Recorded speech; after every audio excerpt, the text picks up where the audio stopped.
សមាគមធនធានមនុស្សកម្ពុជា HRAC ជាឃ្លាំងវិជ្ជាផ្ដល់ចំណេះដឹងជូនមិត្តគ្រប់គ្នា Various topics by our guest speakers, which are followed by another panel challenge afterwards.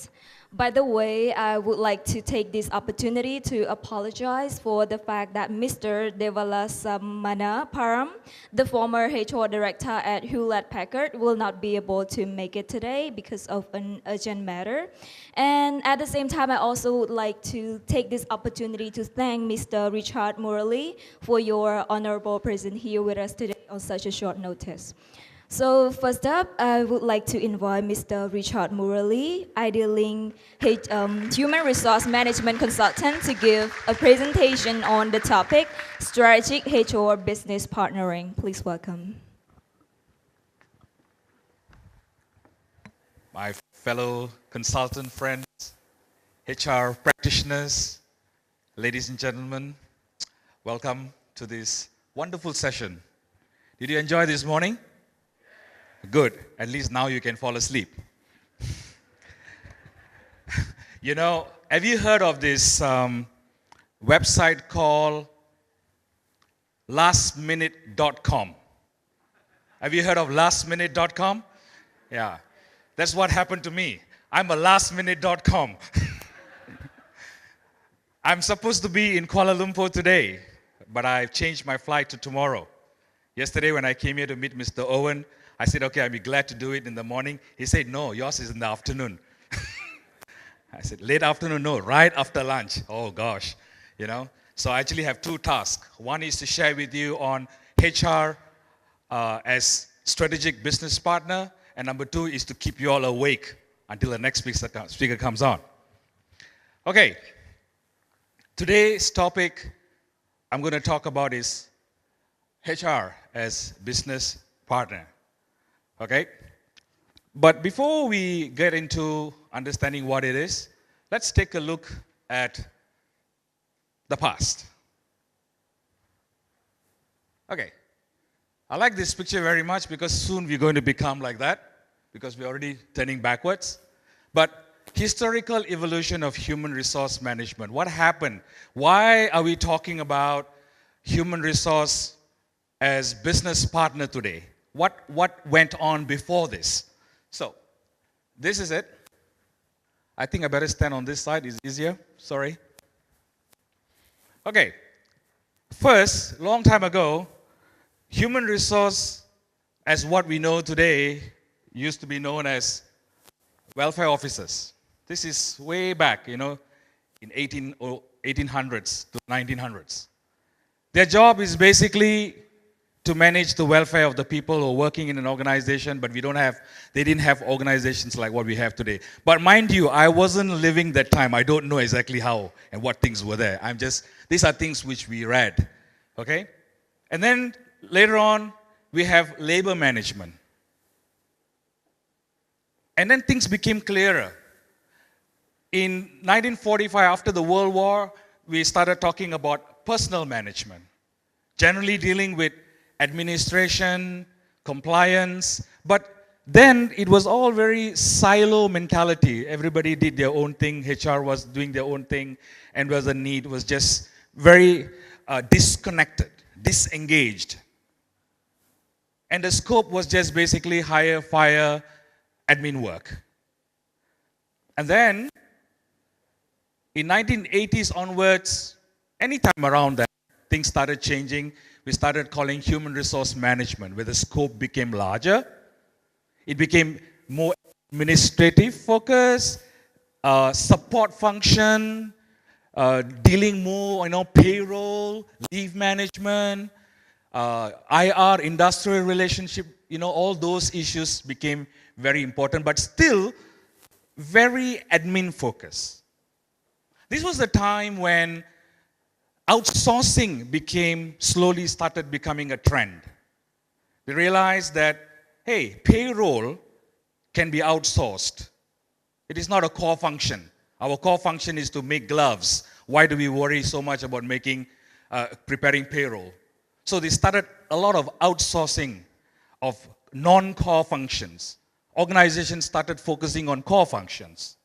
And as time goes on, we are now here talking about strategic HR. HR is no longer just pushing papers, managing numbers, managing leave, and doing domestic inquiries for misbehavior and so on.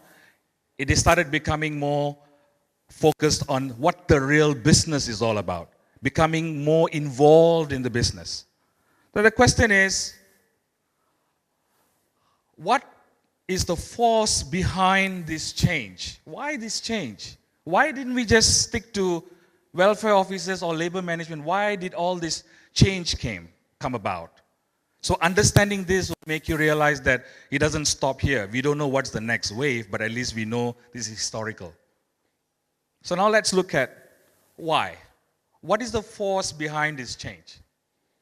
So here, I want to share with you change as a cycle. Change is constantly moving forward, but in the past, change was slow. Everything was very slow. How many of you remember the old black telephone where you used the dialing? How many of you remember that? You have that, right? That was around for more than 100 years, perhaps. It never changed. And then slowly, it started changing color. And then it started changing to push button. And then you see businessmen carrying two briefcases. One is their document, one is their handphone. Remember that? Handphone used to be the size of a briefcase before. Thank God that changed. Then you have handphone as the size of a brick, as big as a brick. But today we have handphones which are being produced and very rapidly, many models. If you want to buy a handphone today, you must go and do your research thoroughly before you go and buy a handphone. Because there's so many models, and then you buy a model today, within 6 months it's out of date. So what's the message here? Change is moving faster, and the product lifespan is shorter. That's why they say, by Donald Walsh, when everything changes, I'm only talking about phones, yeah? I'm talking about cars, phones, designs, everything, every aspect of our lives is changing, and it's changing very fast. So when everything's changing, change everything. And that is the reason why, ladies and gentlemen, the force for human resource department, which was known as labor of welfare before, has come to a stage where now you're playing a very important role in an organization. Let me ask you a question. Do you think this change in the future is going to be slower or faster? Faster. Sure, it's going to be faster. So in order to cope with the fast changes that's taking place around us, we need to become fluid. We need to be able to change with the times quicker. Because if we don't, you'll be left behind. Let me give you an example. Are you all still awake? Are you still awake? Are you all still awake? Yeah. So let me give you an example. Follow this example. Do you know what a walker-lator is? You know, escalator in the shopping centers and hotels, they have escalator, right? You just stand there and then you go up. A walker-lator is something that you find in the airports. Okay? So now, this is the trick question for you. You are taking this walker-lator and it is moving at 10 kilometers an hour. How fast? 10 kilometers an hour. But, you know, you wanted to play around. So you are on the other side of the walker-lator. The walker-lator is moving this way, but you are standing here. Now, if you want to get over there, how fast must you walk? Faster than 10. So if you walk faster than 10, you are likely to get over there, yes? If you walk at 10, what happens? You are right there walking, but you are, like Michael Jackson, the moonwalk, but you are just right there. Yes? If you didn't walk, what happens? you will fall back. Ladies and gentlemen, the forces of change is just like that. You have no choice. Because if you don't change, you will be far left behind. And it is going to be difficult for you to cope.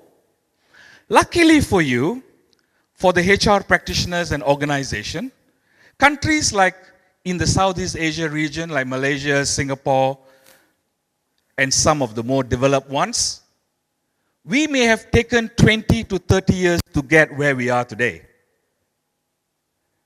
Your country is suddenly into this economic boom. You are not going to take 30 years like we did back home in Malaysia. You're going to take a much shorter time. But it only applies to those of you who become fluid in your thinking and be willing to change. This is where human resource department, human resource management becomes a critical part in helping the organization shift behavior. I'll talk about the behavior part in a short while. So, traditional HR, managing status quo, admin focused day-to-day operation.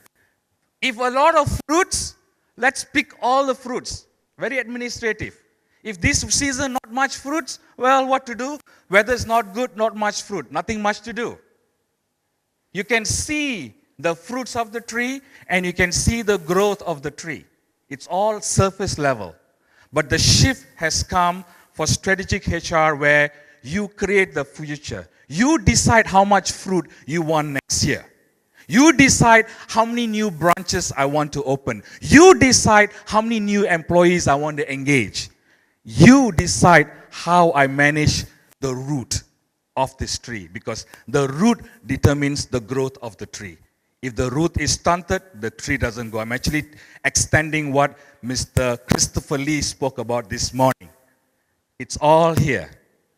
The nature around us has got so much to teach us, so much to offer us. If we open our eyes and sense it, we will learn. And just look at the tree. This is how the shift has taken place. So today, human resource is now focusing on,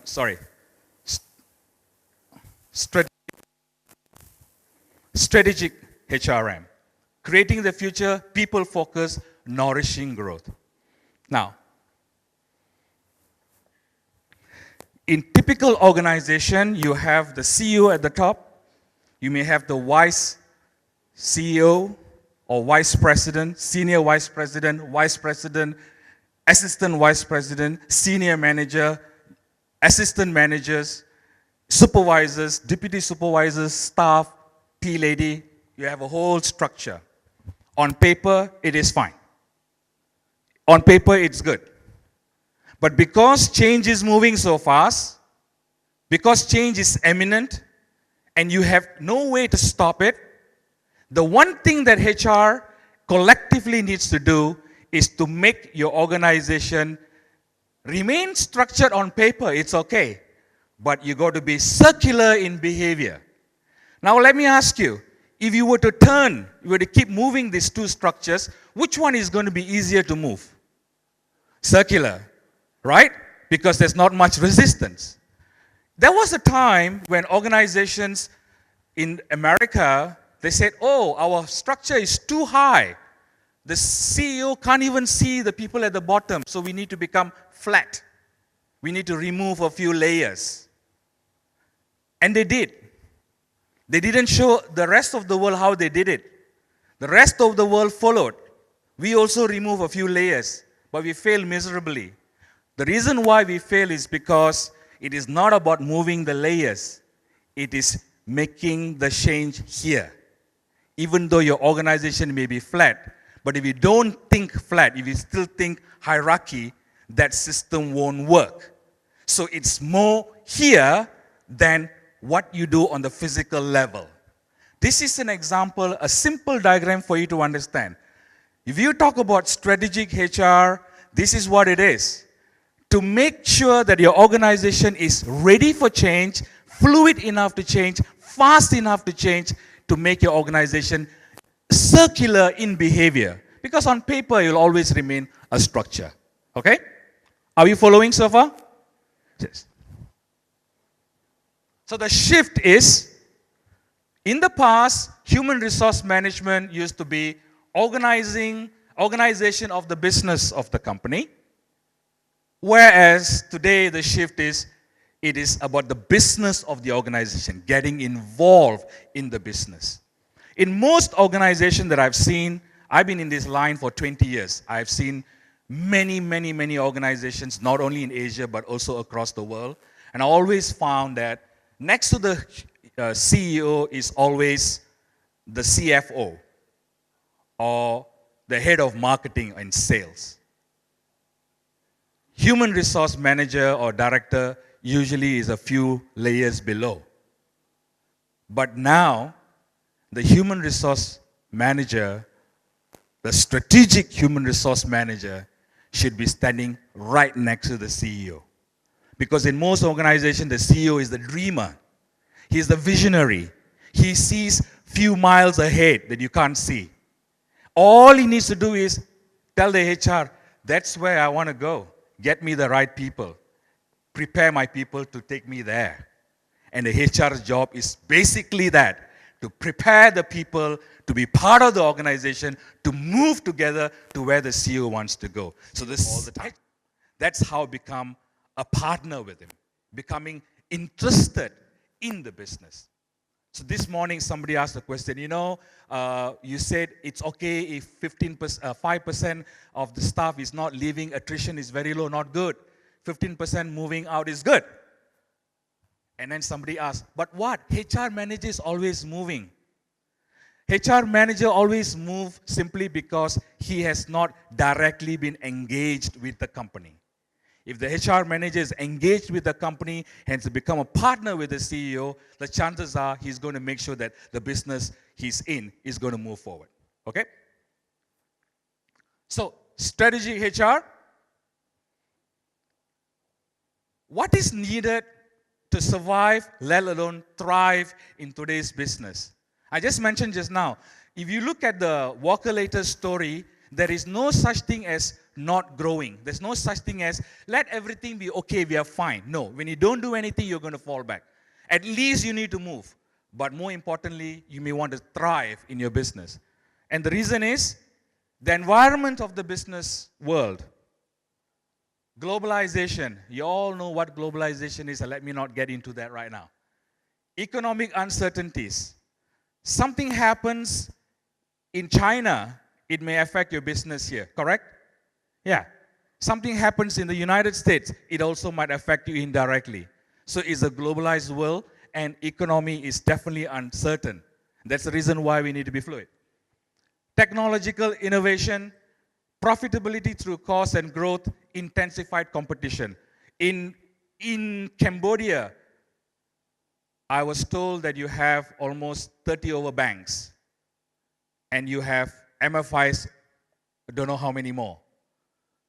But you have a population of around 15 million. Wow, that's really big competition. I thought that was bad. When I was in Bangladesh, I did a work for a bank. I found out they had 52 banks, let alone MFIs. But then they have 160 million people. So this is even more. So your competition is going to be very great. Because of that, you as a company, you may require to increase your value, organizational capabilities. Everybody wants things fast, everybody wants things cheap, everybody wants things good.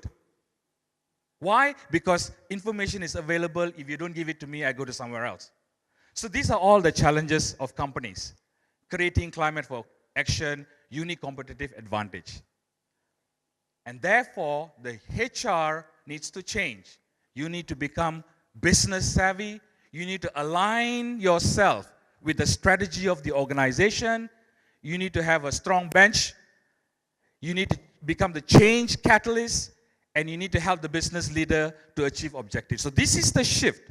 Before you were just doing administrative work, but now you are actually shifting to do more strategic work with the CEO of the company, with the business of the company. The business become part of your business. So, what are some of the things? HR as a strategic business partner. This is what the main topic is. What are some of the key functions? Participates in designing and defining organization strategies.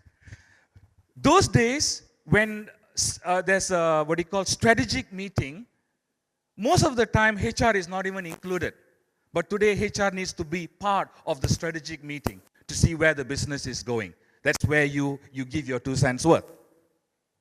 And then you need to contribute to management's team, strategic decision making. You become part of the management team now. It's no more you stand outside and take orders. You become part of the management team. Focuses on aligning HR strategies and practice with business strategies. Translate business strategy into HR priorities. So it is now really connected. It's not disconnected anymore. Strategically manage people in infrastructure to support execution of strategies and create value, and manage workforce development. This workforce development, ladies and gentlemen, if you ask me, this is the key, one of the most important things for HR. So some of the interventions that as a HR you will be doing, this will be some of the interventions that you need to consider. The first one is to rethink leadership, creating an inclusive culture. Now, in leadership, there are many types of leadership in the past. You have autocratic leadership, you have democratic leadership, you have transactional leadership, you have situational leadership, and the list goes on. But the current trend is what they call inclusive leadership. In inclusive leadership, you have 4 principles of each. It's called the each principles: empowerment, accountability, courage, and humility. Creating an organization with all these principles is what you need to do in order to change the culture in your organization. The other one is employee engagement, and I put there ABC.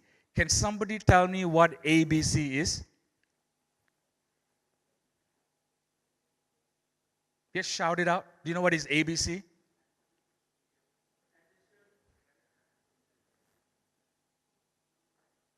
Can you hear me at the back? Yeah? Do you know what is ABC? It's awareness before change.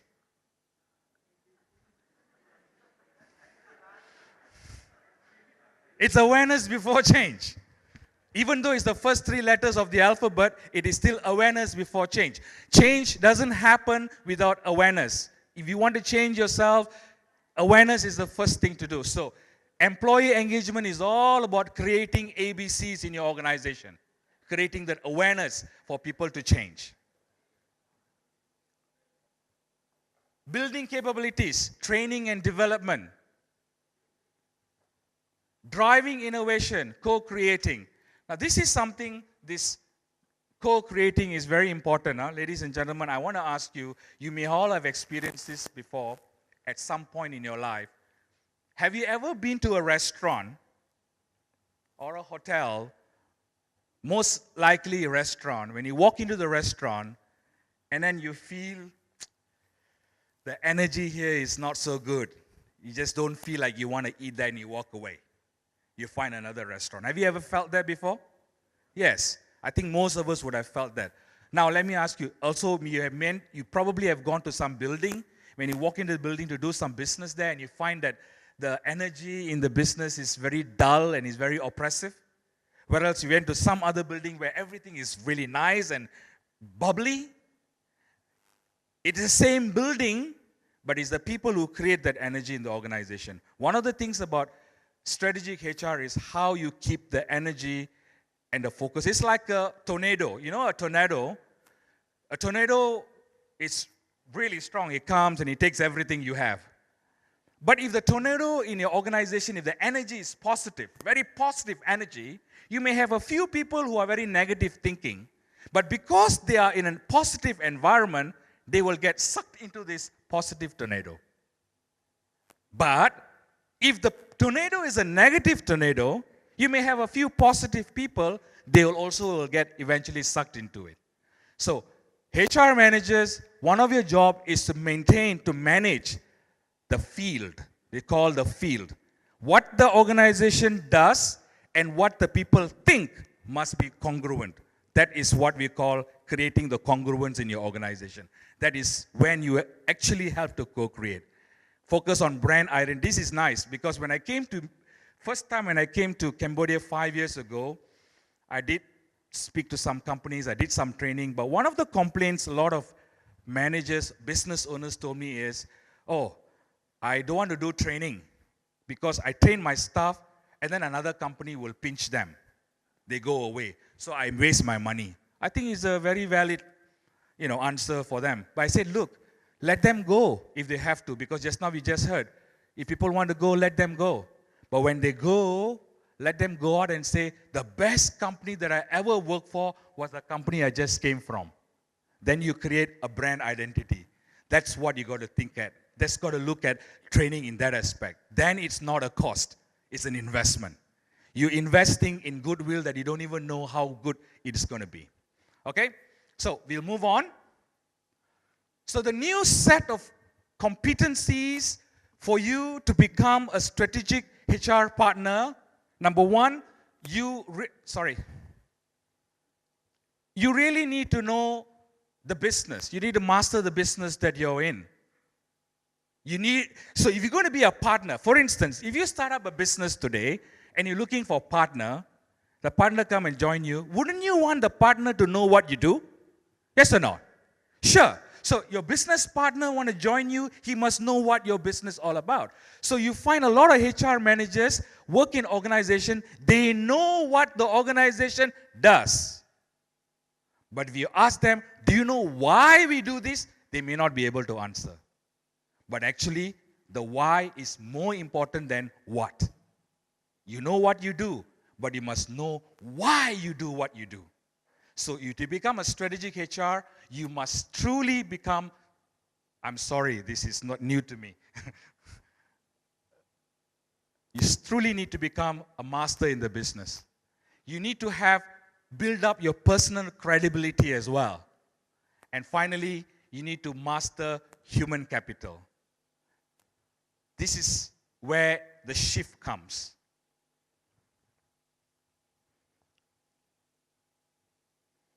Now, all said and done, let's get real.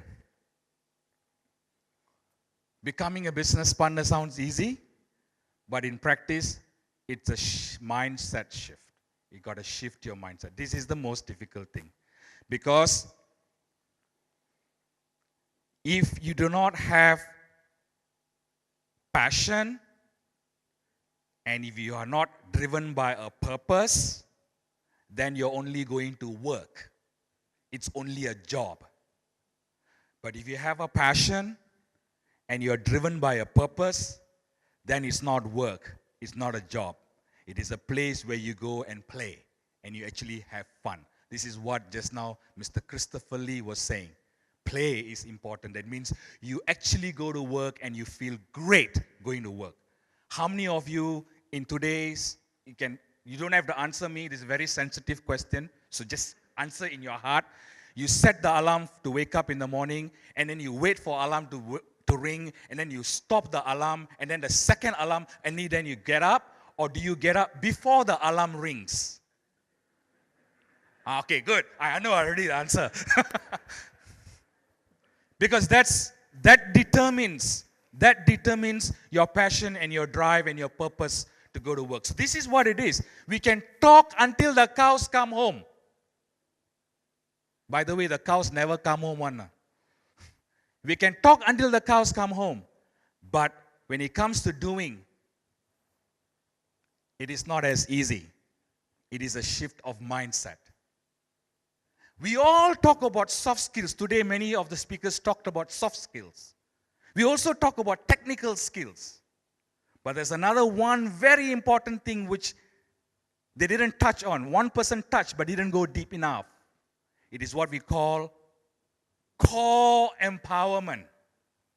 Meaning to say, the word empowerment is, I give you power. I will empower you. If I can empower you, I can also disempower you. Right? Core empowerment is when you drive and you bring in the power from within you.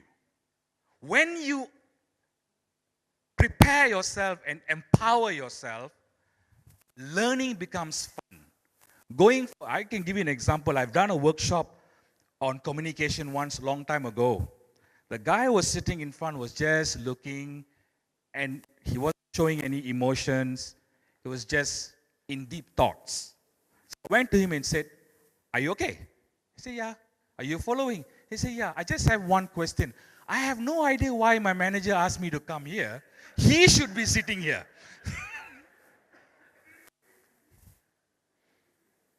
Now, this can be very common. Huh? I know this can be very common. Sometimes when you send your staff for training, they don't want to go. Okay? And then in Malaysia, it's even worse. They say, "Which hotel? 5-star hotel or 3-star hotel?" 3-star hotel, I don't want to go. Because they're more interested in what was going to be served for lunch and the tea. And they say, "Okay, one day off, I can, don't have to be in the office like I'm in a hotel." So the attitude towards training is like that simply because they know what they're going for, but they are not clear why they're going for that. If you develop core skills, your staff are going to come to you and say, "Mr. HR, I think I need to be sent for communication training. I need to improve myself there. I think I need training here." They will come to you and say they want to be developed because you have touched the core and you've empowered them. As HR, you got to do this for yourself, and you also got to do this for your employees. Once you do that, you have just created magic in your organization. Otherwise, it's only half magic. The pigeon won't come out sometimes. You know what I mean? So, as much as it's not easy, it's a formidable task. Somebody has to do it. It's a dirty job. Somebody has to do it. What do you need to do? To become a true player on strategy, business issues, and to be able to challenge the business leaders.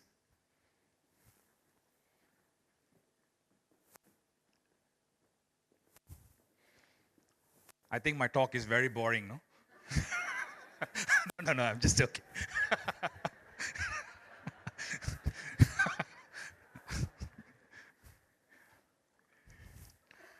Okay, now that the big man is gone, I'm more relaxed. Okay. Okay, so to become a true player, you, as a strategic business partner, you must be able to challenge your leader. In the past, and maybe even now, when your CEO says, I want this, get this done, you will take it and you try to do it. You won't question, you won't challenge. But in a strategic HR, as a partner, you can challenge the person. "No, Mr. CEO, I don't think this is going to work." If you can challenge, and if your CEO can accept your challenge, you are in business. Otherwise, resign and find a new partner. Architect who can synthesize best practice, example, total reward system. We talked about rewards, benefits today. We talked about talent management this morning. We talk about OD and OB, organization development and organizational behavior, into integrated solution and implement at speed. You cannot implement something at speed if you are still considering the triangle, because there'll be a lot of resistance to move. But when you are circular in behavior, what happens? Movement and change becomes so easy. All right? Shifting from advising and consulting to challenging, provoking, confronting business leaders. It's no more advice. It's about, why do you want to do this? How can we get better? So it's no longer, in Asian culture, and I know in Cambodia, we have this culture of being very polite, very humble, and very tolerant. It's all good. When it comes to business, don't take it personally. Challenge. Because it's not about challenging you as an individual. I'm challenging only your idea so that our business will prosper. And finally, letting go of the past and engaging with the future. So no point looking at the past, because I know Cambodia has been through a traumatic period. But turn that around and create post-traumatic growth. Do you know what I mean? Post-traumatic growth. What has happened in the past has happened. It's gone. But now the wave is coming. The wave is going to be big. Are you ready with your surfboard to surf the wave? Or are you going to drown in that wave? Because either one will happen. So you just have to be prepared to surf the wave. So, I'm coming to the end of my slides. HR is more important than ever. You can call it HR, you can call it human capital, you can call it leadership development, you can call it whatever you want. It's in the name. It means nothing. It is what is in your heart and what you feel that really matters. But the fact remains that people are the only sustainable source of competitive advantage, because everything else can be copied. This morning, Mr. Christopher Lee was saying, everything can be copied. You have the best system. 2 days later, somebody's having the same, or even something better. You have the best process. 1 week later, somebody has got a similar process or even better. But when you have a fantastic human capital management system, that is difficult to follow, because that is really fluid and it's not easy to copy. Okay?